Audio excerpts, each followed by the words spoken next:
Jharkhand chamber of commerce ने संवाद 2 का आयोजन किया, जिसमें बजट पर चर्चा की गई। जेएमएम नेता विनोद पांडे संवाद में मुख्य अतिथि के तौर पर शामिल हुए, जहां चेंबर के सदस्यों ने उनसे कई सवाल पूछे। देखिए रिपोर्ट। बजट से पहले चर्चाओं के दौर के क्रम में झारखंड चेंबर ऑफ कॉमर्स ने आज संवाद 2 का आयोजन किया। झारखंड चेंबर ऑफ कॉमर्स के सभागार में आयोजित इस कार्यक्रम में सत्ताधारी दल की तरफ से झारखंड मुक्ति मोर्चा के नेता विनोद पांडे को केंद्र में रखा गया था। चेंबर के सदस्यों ने लगातार उनसे सवाल पूछे। साथ ही उद्योगों का विकास के अलावे कई ऐसे कानून और नियम पर चर्चा की गई। नियमों पर चर्चा की गई जो उद्योगपतियों को परेशान कर रही है। लैंड यूजेस का मामला काफ़ी दिनों से बाधित है, उसको ये लोग ठीक करें, उसमें संशोधन की बहुत ज़्यादा आवश्यकता है। व्यापारी वर्ग, हमारा जो बिल्डिंग रेगुलेशन है वो पॉलिसी मैटर है, लेकिन अगर उसमें भी सरकार उसमें कुछ कर सके, इसमें तो करके दे।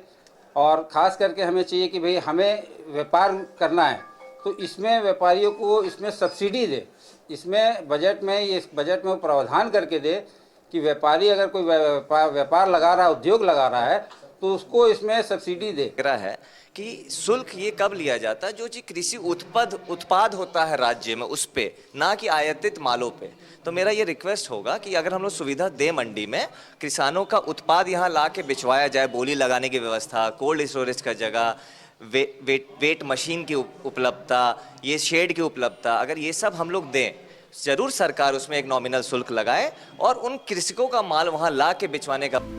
चैम्बर ऑफ कॉमर्स के इतिहास में यह पहला मौका था जब चैम्बर के अधिकारियों ने झारखंड मुक्ति मोर्चा के नेता विनोद पांडे को बतौर अतिथि अपने सभागार में बुलाया था। विनोद पांडे ने खुद भी यह माना कि अपने जीवन काल में वह पहली बार झारखंड चैम्बर ऑफ कॉमर्स के सभागार में आए हैं। बावजूद इसके उन्होंने संवाद 2 के आयोजन की तारीफ की और कहा कि उनकी सरकार उद्योगपतियों को साथ लेकर चलने में विश्वास करती है। एक सवाल के जवाब में विनोद पांडे ने कहा कि रांची में अवैध भवनों को जल्द ही नियमित करने की प्रक्रिया शुरू होगी। सदस्य नहीं है और किसी दल से आप जुड़े हुए नहीं हैं। आप जिस संस्था में हो, व्यापारी वर्ग का ये संस्था है और कोई भी सरकार वो चाहती है कि उनके राज्य में व्यापार फले फूले। और चूंकि व्यापारी वर्ग से जो टैक्स मिलता है सरकार को, उसका लाभ आम जनता के पास पहुंचता है। तो अगर आप समृद्ध होइएगा, आप अच्छे ढंग से व्यापार को बढ़ाइएगा, तो इस राज्य के लोगों के लिए बेहतर होगा। हम आपके सहयोग से राज्य के लोगों के काम को आगे बढ़ा पाएंगे। विनोद पांडे ने झारखंड चैम्बर ऑफ कॉमर्स के सदस्यों को और अधिकारियों को यह विश्वास दिलाया कि वे सरकार को अपना समझे। सरकार भी उन्हें अपना समझकर ही नीति और नियम बनाएगी। इस आयोजन में चैम्बर के अलावे भी कई अन्य लोग शामिल हुए। न्यूज़ 11 भारत के लिए कैमरामैन राजा के साथ अजय लाल की रिपोर्ट।